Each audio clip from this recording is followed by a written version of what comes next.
গল্পের মেলা। ইস্টের পারস্য দেশের রানী ছিলেন। তার স্বামী রাজা অহস্যেরস তার সঠিক পরিচয় জানতেন না। ইস্টের ইহুদি ছিলেন। ইস্টেরের ভাই মর্দখয় প্রাসাদে কাজ করতেন আর তার বোনের দেখাশোনা করতেন। অহস্যেরসের উপদেষ্টা হামন মস্ত বড় পুরস্কার পেয়েছিল। সে ছিল বড় অহংকারী। মর্দখয় ছাড়া সবাই তার সামনে নতজানু হয়ে অভিবাদন করল। হামন তাতে খুবই অপমানিত বোধ করল। সে প্রতিজ্ঞা নিল মর্দখয় আর সমস্ত ইহুদিদের মেরে ফেলবে। হামন অহস্যেরসকে বোঝালো ইহুদিরা খুবই বিপজ্জনক এবং তাদের মেরে ফেলাই উচিত। অহস্যেরস ইহুদিদের হত্যা করবার জন্য একটা দিন ঠিক করে ফেলল। তখন মর্দখয় ভীষণ ভয় পেয়ে গেল আর রানী ইস্টেরের কাছে সেই সংবাদ পৌঁছে দিল। রাজার মন পরিবর্তন করো, মর্দখয় বলল। ইস্টের উত্তর দিল, উনি না ডাকলে যদি আমি ওনার কাছে যাই তবে আমাকে মেরে ফেলতে পারেন। মর্দখয় তাকে বলল, জীবনের এই মুহূর্তটির জন্যই তুমি হয়তো রানী হয়েছ। ইস্টের সাহসের সাথে বলল সে চেষ্টা করবে। সে রাজসভায় গেল। রাজা অহস্যেরস তার রূপে মুগ্ধ হয়ে তাকে আমন্ত্রণ জানালো। ইস্টের রাজাকে জিজ্ঞাসা করল, আজ হামনের সাথে নৈশভোজ করা যায় কি? হামন প্রাসাদের পেছন দিকে এক মস্ত ফাঁসি কাঠ তৈরি করাচ্ছিল। সে মনে মনে ভাবল মর্দখয়কে ওখানেই ফাঁসি দেবে। এমন সময় রাজার নিমন্ত্রণ এসে পৌঁছালো তার কাছে। সেই রাতে নৈশভোজে হামন প্রাসাদে গেল। ইস্টের অহস্যেরসকে বলল, এক পুরুষ আমাকে আর আমার ইহুদি লোকেদের মারার পরিকল্পনা করছে।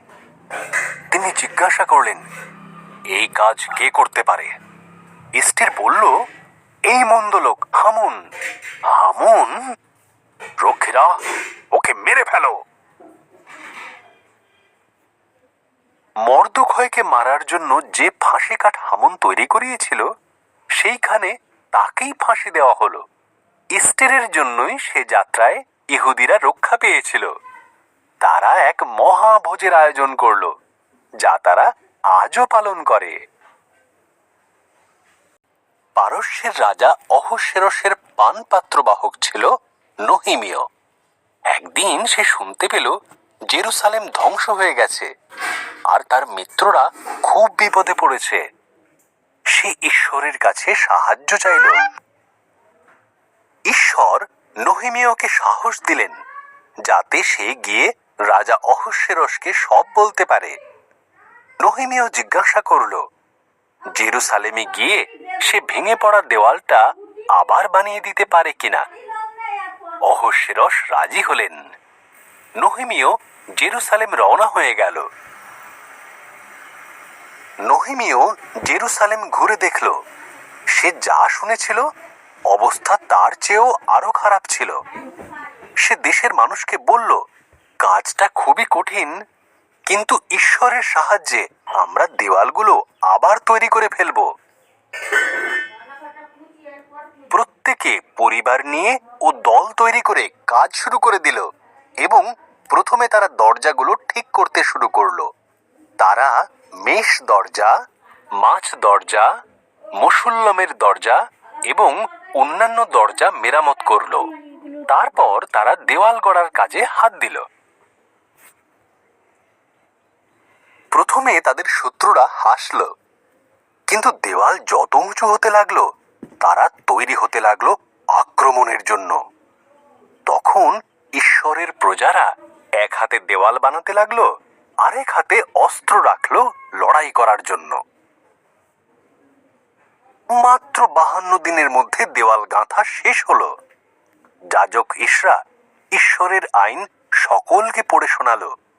তারা প্রতিজ্ঞা করলো ঈশ্বরের আইন সর্বদা মেনে চলবে এবং তার উদ্দেশ্যে সকলে জয়ধ্বনি দিল তাদের রক্ষা করার জন্য।